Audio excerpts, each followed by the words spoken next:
She always said she was fine, even when she wasn't. She didn't say it out of habit. She said it out of reflex.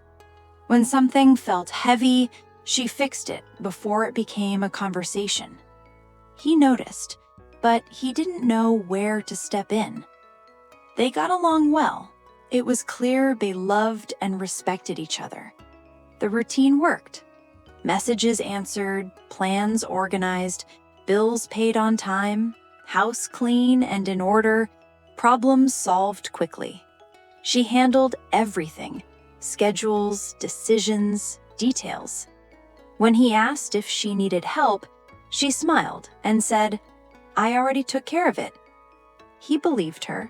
He could see it was done, so he stepped back. Little by little, something felt off. There were no fights, no long arguments, but there were pauses. Moments when he wanted to help and couldn't find space. He began to feel useless. She didn't complain. She didn't ask. She didn't share. He started to feel like he was there, but not needed. He even wondered if her love was fading, and if not allowing help was her way of keeping some distance. Nothing was said, but something no longer flowed the same way.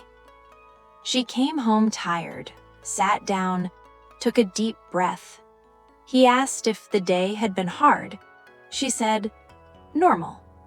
But normal meant deadlines, decisions made alone, small pressures carried without sharing. Inside, she held everything. Outside, she looked strong. He started talking less, not because he didn't care, but because he didn't know where to reach.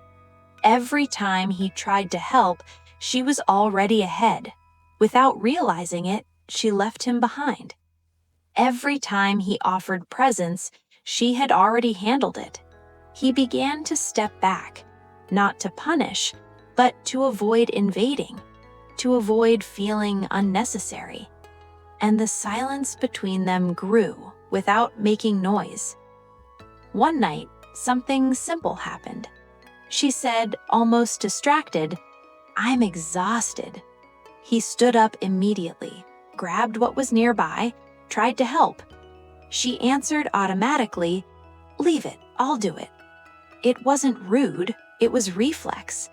He sat back down, and as he did, she saw herself blocking the help that had always been there, available. In that moment, something clicked. It wasn't about the task. It was about how there was almost never space for him to stay involved. She wasn't closed off. She was used to not needing anyone. And that hurt in a quiet way. Because loving someone and not feeling needed is a loneliness that's hard to explain. A few days later, on an ordinary Tuesday, she was in the kitchen late, still in her work clothes, dinner almost ready. Her phone kept vibrating on the counter. Messages she said she would answer tomorrow, but she didn't ignore them. The pot started boiling over, the sauce rising. She tried stirring while texting with one hand. He stood up from the living room, walked into the kitchen. "I'll chop this," he said, picking up the board. She almost answered automatically, "You don't have to." But the words stopped, because she noticed something uncomfortable. She'd rather overload herself than share something simple.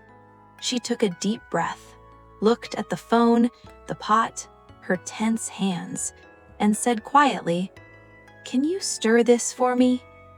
He stirred the sauce. She turned off her phone and leaned against the counter. Nothing changed in the kitchen, but something was no longer only hers. She didn't change overnight, but the next week she went back to old habits sometimes, paid bills alone, organized things without mentioning it. But something was different. After that night, they started noticing small things. He wasn't distant, he was waiting for space.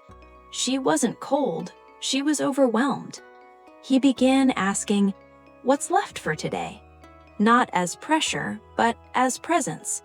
And sometimes she answered, "Can you stop by the store? Can you call them tomorrow?" He did, without making it a big gesture. Little by little, he stopped feeling optional, and she stopped feeling like she had to hold everything for the relationship to work. They understood something simple. It wasn't a lack of love, it was a lack of understanding what the other felt. Some people learn to love without depending. They fix things before they become conversations. They take care of things before it becomes a request. And without noticing, they end up doing life alone. Not by choice, by habit.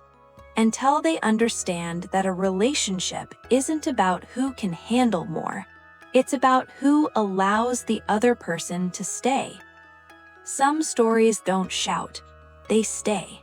And sometimes the turning point isn't asking for everything, it's allowing someone to remain close when they offer care. Some stories don't make noise, they stay. If this story touched you, subscribe to The Turning Point. Because in life, there's always a moment when everything can change for the better.